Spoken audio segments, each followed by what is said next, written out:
Tu as Ouais, des ouais. gens qui sont comme le fruit mûr que tu n'as plus qu'à accueillir d'une branche accessible. Et puis, juste une petite tape sur l'épaule, tu discutes avec eux, ils disent mais bon sang, mais c'est bien sûr, merci de m'avoir parlé. Parce qu'ils Ouais, sont ouais. pris en fait dans cette espèce de violence économique quotidienne qui fait que de temps en temps, entre deux rendez-vous dans la voiture, ils allument BFM et ils écoutent 5 minutes de politique dans le mois. Et moi, j'en croise d'ailleurs dans mon village et dans les réunions parents d'élèves, etc. Je gratte un petit peu, je décape et je m'aperçois qu'ils savent même pas le nom du Premier ministre, quoi. Ouais.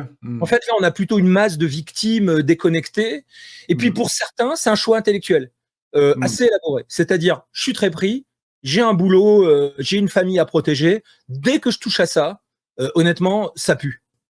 Mais Bon, comment tu expliques, comment tu expliques effectivement que ces gens qui ne veulent pas toucher parce que tu dis que ça pue, manifestement, je n'arrive pas à comprendre comment eux-mêmes ne comprennent pas qu'à un moment donné, cette situation va directement influer sur eux, sur leurs enfants, sur leur famille, et que ils vont être encore plus victimes que l'état dans lequel ils sont. C'est cet cheminement, en fait, tu vois, que j'ai du mal à comprendre chez eux, d'ailleurs, pour le coup. écoute, moi, ça me rend fou.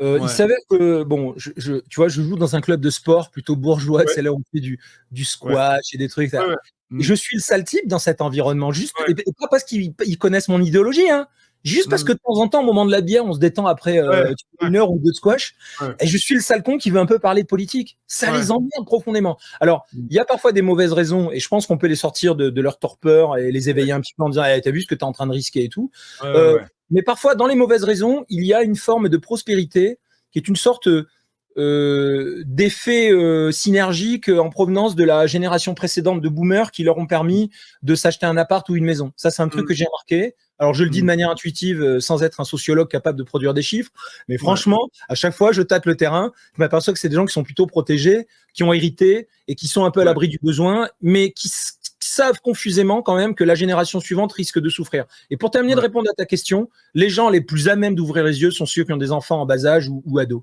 Alors là, vraiment, Tu me rassures alors là. Là, tu me rassures. Hein. ils se disent oh putain, il y a un truc qui cloche. Voilà. Ouais. Et eux, tu peux commencer à leur expliquer les concepts d'Ariane Bilran sur le totalitarisme rampant là qui est en train de s'insinuer dans les interstices de la vie privée, parce que c'est ça le totalitarisme d'un point de vue technique. C'est pas une question seulement d'intensité, puisqu'on connaît toi et moi la fameuse rhétorique de vous avez qu'à aller en Chine et tout. Non, d'un point de vue typologie de régime, nous sommes dans un régime totalitaire. Pourquoi? Parce qu'ils se mêlent de tout. Et que maintenant, ils font ce que Ariane Bilran appelle, d'ailleurs, je reprends son expression, une effraction de l'intime. Ouais, c'est assez juste comme expression. Lessiver les cerveaux de nos enfants. Donc là, il y a un problème. Et là, tu as des gens qui commencent à s'éveiller.